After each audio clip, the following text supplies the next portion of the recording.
Bem, então hoje, 7 de maio de 2024, são 9h18 da manhã, né? Eu agora vou fazer assim, que é para poder, né, melhorar aqui que eu já falei e vou repetir sempre que necessário, que não é uma questão de dislexia, não é uma questão de descalculia, questão de vista, né? Eu tenho um grau bem alto no olho esquerdo e no direito, com astigmatismo, miopia e astigmatismo, claridade. A claridade interfere nas coisas que eu leio, nas coisas que, desde um nome no ônibus enquanto está em movimento, desde placas. Então, não é dislexia, não é descalculia. Quando eu tirei a minha carteira de motorista, a minha CNH, no Detran, em 1993, com 18 anos. Então, com 18 anos, eu já falei sobre isso. Foi quando, em todos aqueles exames psicotécnicos, de vista, e das questões de trânsito, né? Então, tudo isso, eu só vim ter a consciência de que eu precisava usar óculos aos 18 anos de idade. Então, a peculiaridade que ninguém sabia, muitas pessoas não sabiam, né? Eu passei até os 18 anos sem ter ido a um oculista. Apesar, vou repetir, apesar de desde criança, quando a gente precisava de algum médico, então a gente ia para os merceeiros lá no centro, né? Porque antigamente não tinha plano de saúde. Então tinha os merceeiros, e o meu pai era advogado, só que servidor da Delegacia Regional do Trabalho, do DRT, ali na 24 de Maio, no centro. E então, quando a gente precisava de médico, ele tinha um escritório isso depois que ele se aposentou, né? Então, ele tinha um escritório lá no Edifício Alvorada. Então, quando a gente era pequena, né? Eu e minhas irmãs, e precisava de médico, por exemplo, eu tinha muita dor de ouvido quando eu era criança, então eu precisava ir para o médico do ouvido, né? E só que eu nunca tinha ido a um oculista até os 18 anos. Eu só vim saber que eu precisava usar óculos quando eu precisei refazer o exame de vista no Detran, ali na Godofredo Maciel. O Detran na Godofredo Maciel. Então, eu tirei minha carteira de motorista aos 18 anos, em 1993, e até os 18 anos eu passei estudando, eu não tinha passado no vestibular ainda, né? É tanto que quando eu ia fazer prova, eu não tinha paciência para ler as questões, para tudo embaçado, né? E até os 18 anos, eu nunca me dei conta que isso era um problema de vista. Eu achava que era normal. Eu não tinha como dar um parâmetro para ver se aquilo era normal ou não, e não tinha quem me dissesse, eu não converso. Desde criança eu não sou muito de conversa, né? Eu vim ficar tagarela depois que eu cresci. Mas então não é dislexia, não é descalculia, é problema de vista. Então, papais e mamães, antes de levar os filhos para o neuropediatra, fazer um monte de exame, sem primeiro ter feito os básicos, né? Que é o exame de vista. Por quê?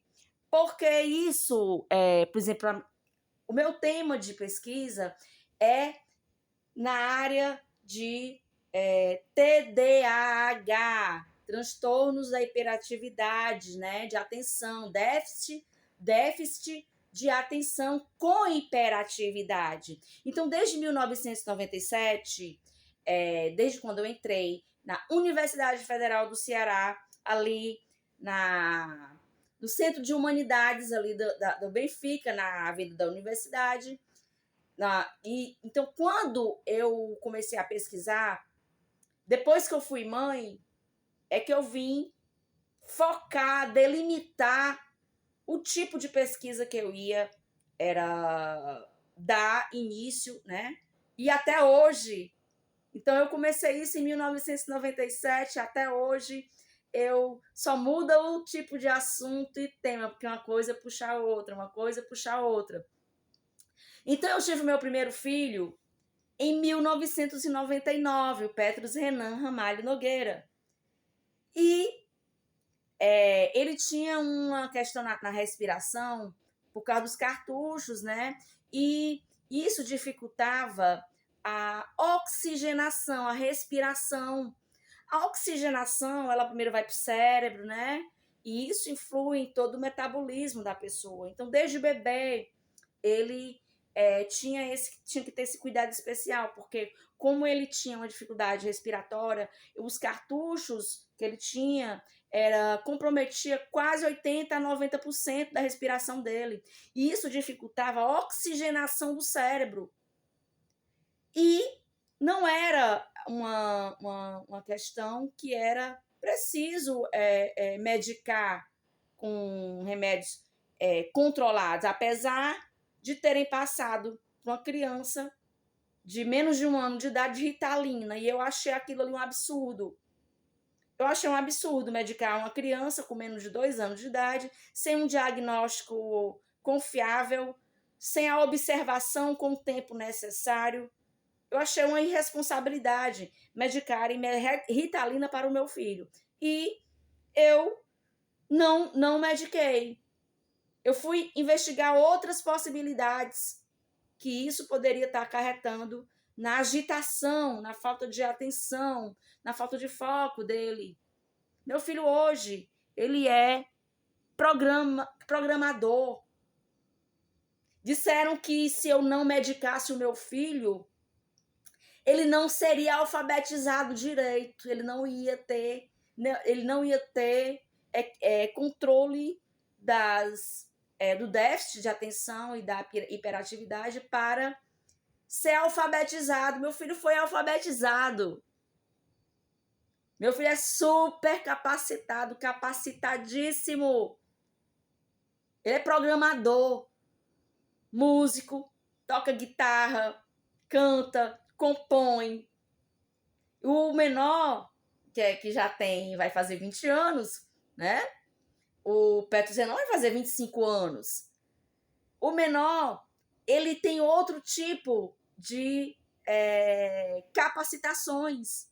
As pessoas são diferentes. Eu sou diferente do João Ramalho Ferreira Lopes e sou diferente das minhas capacitações e capacidades do Petrus Renan Ramalho Nogueira, que tem 25 anos, e o João Ramalho, que vai fazer 20 anos, João Ramalho Ferreira Lopes. Então, são capacitações diferentes, são especificidades diferentes, são peculiaridades diferentes. Isso desde a aprendizagem, desde o desenvolvimento cognitivo, físico, intelectual, emocional, psicológico, mental, porque é uma unicidade. É uma unicidade. Digamos, é holístico. É integrativo. Uma coisa não está dissociada da outra. Quando se fala em medicina integrativa, em relação à medicina tradicional, que é a medicina curativa, e a medicina integrativa, que é a preventiva, então tem esses conflitos de entendimento, esses conflitos de concordância, esses conflitos de consenso, assim como na psicologia. Na psicologia, existe a discordância de consensos, a divergência dos junguianos, dos freudianos, behavioristas, comportamentais. fizer um Big Brother com cada psicólogo de cada abordagem teórica, eu não quero nem pensar nos barracos. Digamos assim, os barracos sutis, né? Porque gente, é tudo normal, né? Psicólogo, psiquiatra, médico, advogado, é todo mundo muito normal, né? Todo mundo é assim, exemplo de vida, né? Então, assim, são 10 minutos. Então, hoje a pauta eu quero focar no dress code.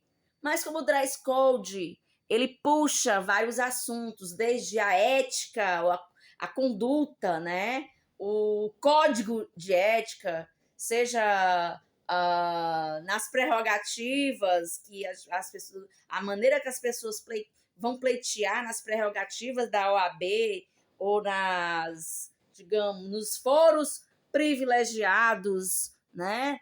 Nas diversas questões que são especificidades da conduta ética, né? Do código de ética que cada área do conhecimento, cada área de estudo, pesquisa, cada profissão, cada profissional tem um parâmetro do código de ética, mas parece que as pessoas faltaram essa aula.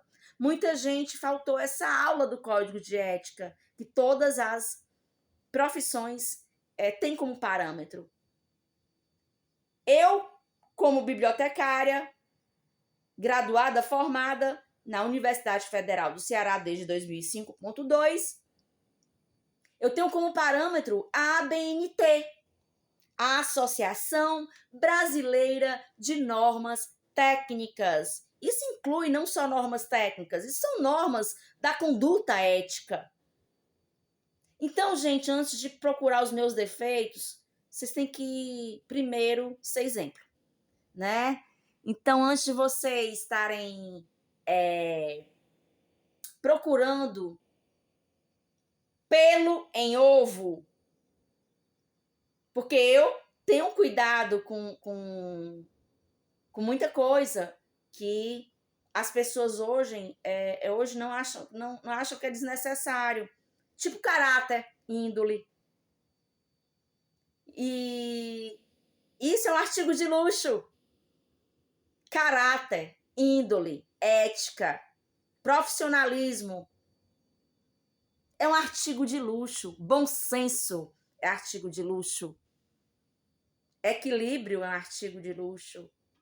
Controle emocional é um artigo de luxo. E esclarecimentos jurídicos e constitucionais é um artigo de luxo. Então, gente, é muito deselegante eu fazer um vídeo de top e calcinha pijaminha. Mas eu não estou aqui trazendo uma pauta sobre como eu estou me vestindo, porque eu estou em casa. Eu estou em casa. E isso me dá o respaldo de me vestir como eu quero. A partir do momento que alguém invade a minha privacidade, dentro da minha privacidade, o problema não é meu. Quem tem que se preocupar não sou eu. Eu estou dentro da minha casa, eu posso me vestir como eu quiser. Se alguém invadiu por alguma câmera escondida, não sei qual meio, o problema não é meu. Quem tem que se preocupar com isso não sou eu.